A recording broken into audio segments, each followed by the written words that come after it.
What's going on, everyone? Well, here's a car I've been meaning to make a video of for quite a while now. This is my 2014 Nissan 370Z touring model. So those of you who have seen my older videos know that about a year ago I made a video of a 2013 370Z, a gray one that I had. Well, that was last September, right after we had that car for about a year, and probably about a week or a week and a half after I made that video actually and uploaded it to YouTube, we traded that car for this one. So let me explain why. Well, like I said, we had the gray one, or gun metallic as Nissan called it, for about a year. But we always wondered how a car with the sport package drove. And this one is a touring model, so it's fully loaded. And it also has the sport package. Now, you can get the base model with the sport package if you want to. However, this one is quite a bit more loaded than that other one was. The gray one was about as base as it got. It did not have the sport package. It was not a touring model. It had cloth interior, basic radio. Although it was a 6-speed manual, that was like one of the reasons we bought it. But it had the 18-inch wheels, the standard brakes. It had an open rear differential. And you know, all that stuff. But it did have the Nissan intelligent key system. Of course, all Zs have those daytime running lamps right down there. That was part of the 2013 refresh they did for these cars, and it carried on into 14 and now 2015, aside from the Nismo. But so this car, like I said, is fully loaded, and I always had kind of some plans to sort of fix some of the quirks that I didn't really care for with the 2013 Z we had. There were a couple of things we didn't like about that car, and probably the biggest complaint we had with it was the seats. They were the cloth seats, and they were just very uncomfortable. They were not pleasant to sit in for more than an hour, and you couldn't wait to get out of that car. Yeah, they were sporty and they held you in tight, but oh, they sucked, to be very honest with you. And I always wanted to put bigger brakes on that car to see how it would stop. You know, I considered an exhaust for a while. But then we found this one at a local dealer. Not the dealer we got the gray one at, but another local dealer a little further away. And we went and test drove it. Oh, another one we didn't like about the gray one was the clutch. The clutch on these cars is widely known for being kind of weird and pretty unforgiving, and if you're not precise with your foot movement, you can really get the car bucking a lot, and it makes it hard to drive smoothly, especially taking off in first gear or your first to second shifts. And it was impossible to drive smoothly all the time. It was just a very unforgiving clutch. So we went and test drove this one, and what was funny was the clutch on this one is way more forgiving than that one ever was. Now, like I'm going to show you in this video, this one is fully loaded, so we're going to take a look inside here. Oh, this one also has the intelligent key system, just like the other one. So on the interior is the most drastic change. The other one had cloth inserts. This one has, you know, Alcantara suede, whatever it is, inserts on the doors here. And this has the leather and perforated suede seats. Now, they're the same basic shape as the cloth ones, but they are way more comfortable. There's a lot more generous use of padding in these. I've driven this car for much longer periods of time than I drove the gray one, and I've been pretty comfortable in it. They do get a little firm after a while, but they're not bad. They're definitely better.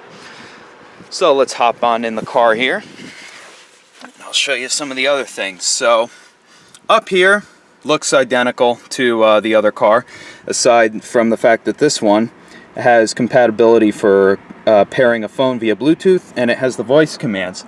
And right there is the most drastic change on the interior. The base models have kind of like a storage compartment for sunglasses or something right there. Well, this is where the touchscreen system goes actually in these nice touring models. And down here you've got your different climate control settings. Well, different control layout, as well as your radio controls here and your CD player. And also in here, this in the other one just had an auxiliary input in here. This one has USB, as you can see I have my iPod. It even has AV cables underneath there. I don't know how well you can see it. And a 12-volt power outlet, which is nice. It's got leather padding here. I think the other one had that. And this one also is a 6-speed manual. And this has aluminum sport pedals.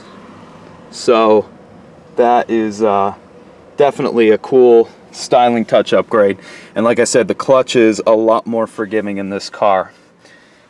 Gauges up there are exactly identical.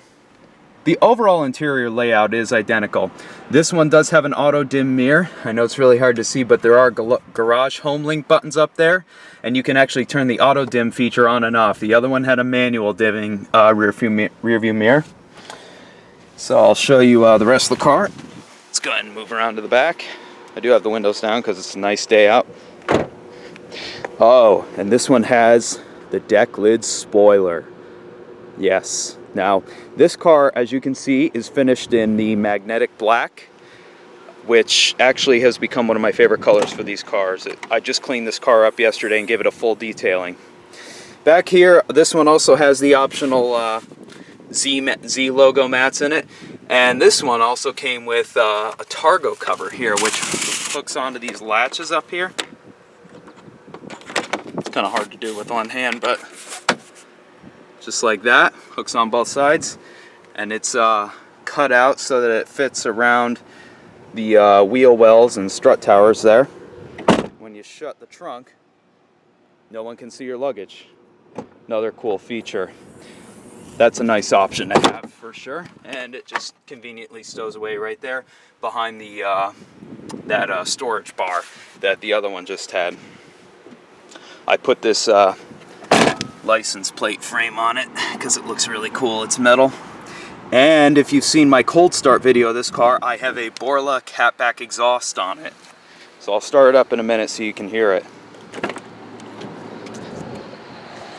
This one also has the light up Z logo on here. It's so hard to see in the daytime, but they light up like a red orange. It's really cool. You also down here have another power outlet. Glove box is no different than the other car. Oh, and it has heated seats. That's another thing. Now with this manual transmission though, in the sport package you get the auto rev match feature, which is really cool actually. And you know what? I leave it on all the time. Some people say, oh, that's not real driving. You know, you're not heel towing or rev matching yourself. You know, that's cheating. Well, you know what, guys? This is faster than most people can do it, and it's less wear on your clutch if you're not accurate. And it's immediate. As soon it detects by which gate you're actually going to put the shifter in. So, for instance, if I'm going to go into third here, as soon as I start hitting that gate, it blips the throttle automatically and matches the revs perfectly. So all you have to do is let the clutch out and nail it. So it's great for doing some acceleration pulls if you want to downshift, especially on the highway. It's a pretty awesome feature. This one also has the Bose stereo in it. Huge upgrade. It's got 6 speakers instead of just 4. Sounds worlds better than the bass stereo did in the other car. So what does the sport package include? Well, it has these Rays forged aluminum wheels, sport Nissan brakes. It's got 4-piston calipers in the front, and I think there are 3 in the rear, or they might be 2, not 100% sure, and I don't know the dimensions on the rotors, but oh god, do they stop this car. Awesome brakes, great brake pedal feel. It also has a viscous limited slip differential, that auto rev match feature I told you about.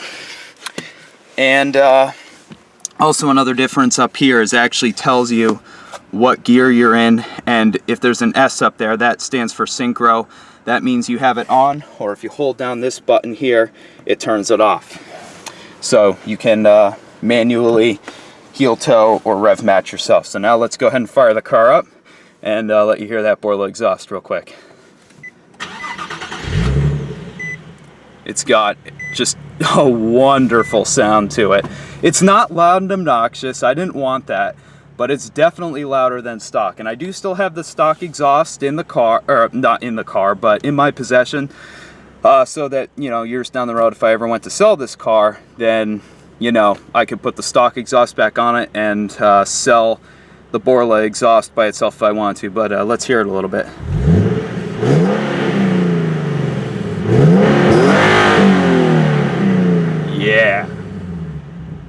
It's got like a little pop off.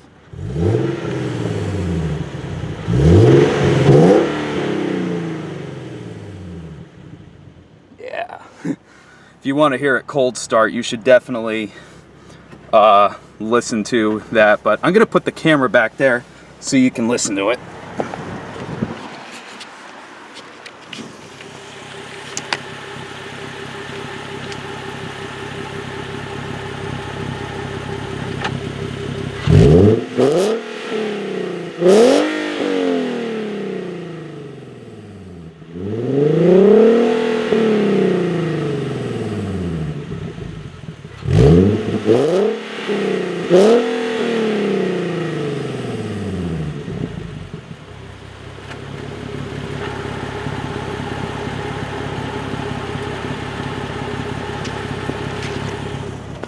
So yeah, that's pretty much it, guys. I just wanted to show you the car. It sounds terrific, as you can hear, and it definitely added some performance. I think it freed up a few ponies. The engine definitely breathes better, and it's smoother in the higher RPMs as a result.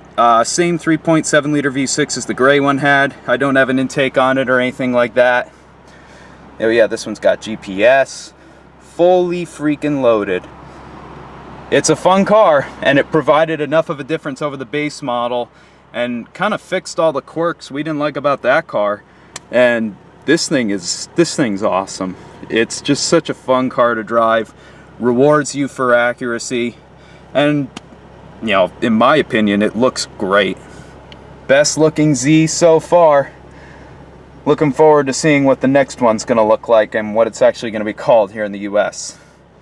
So that's it, guys. Till next time, take care and stay tuned for more videos of the Z.